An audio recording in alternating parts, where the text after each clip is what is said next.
I've got a confession to make.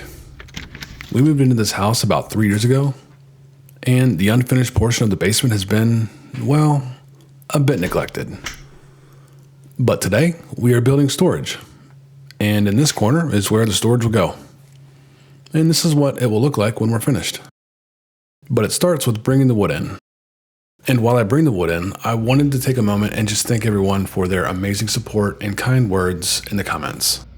This has been an amazing learning experience, and I am so eager to keep the proverbial learning ball rolling. You also may have noticed a lack of intro. I'll spare you the boring details and hit the highlights.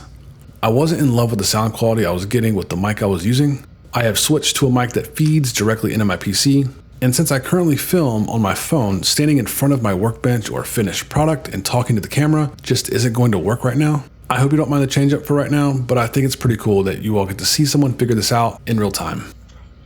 I think all of this is to say, thanks for being a part of the process. Speaking of process, it was just that, trying to figure out how to support these 8-foot boards while also getting repeatable cuts. What I landed on was using a candy cane blank cut to height for the support, and I used my house as the stop block. It wasn't pretty, and it took me a lot longer than I cared to admit to get the distance right from the saw blade to the homemade stop block, but it worked. And I can hear some of you now. Why are you the way that you are? Having a stop block is 100% not necessary here because we're going to build from the feet up and then cut off anything that remains. The only thing that really matters during this step is squaring up the ends, which will be the feet. So make sure your miter is reading 90 and trim the ends up.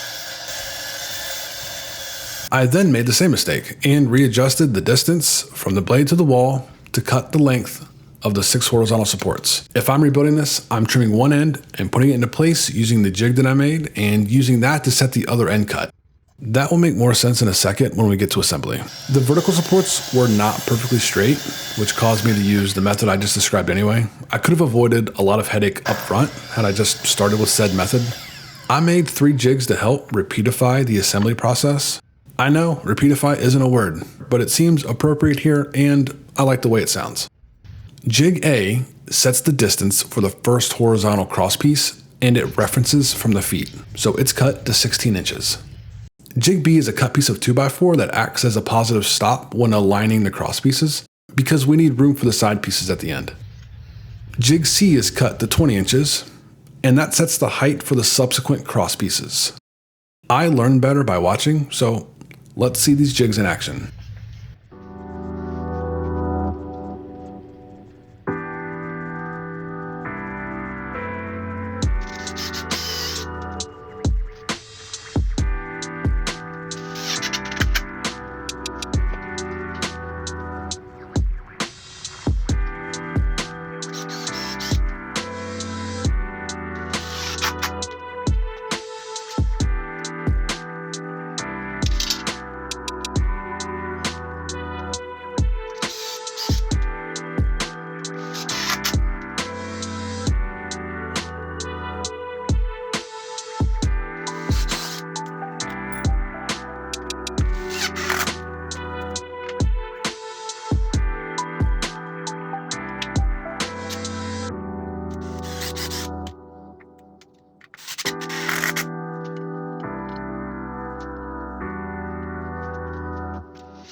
With the first one done, repeat the process.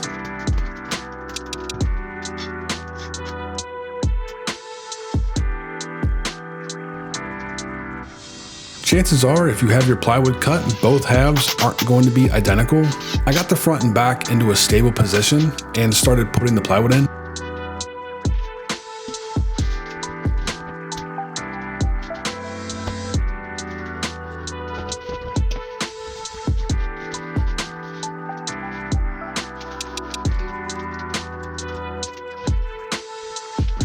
I then used referential measurements to cut the side pieces. Be sure to line them up with the ends of the cross pieces the best you can, or the next step may cause some very obvious warping. And that next step is securing the plywood.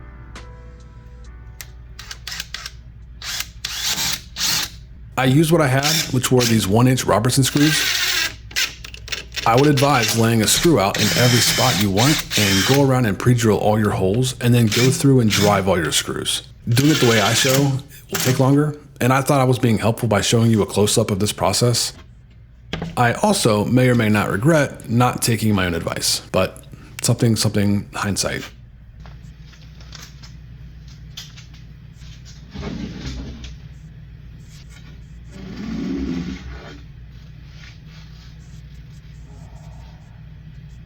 It's just going so slow.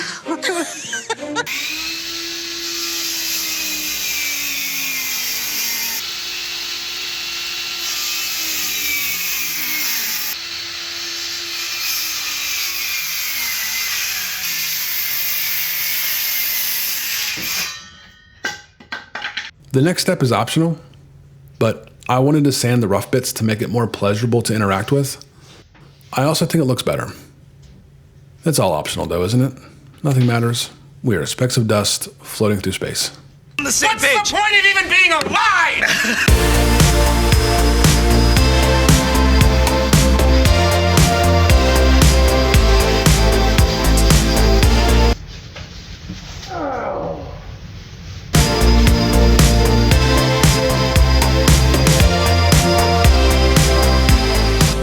This is what you saw before when walking in, and this is what you see now.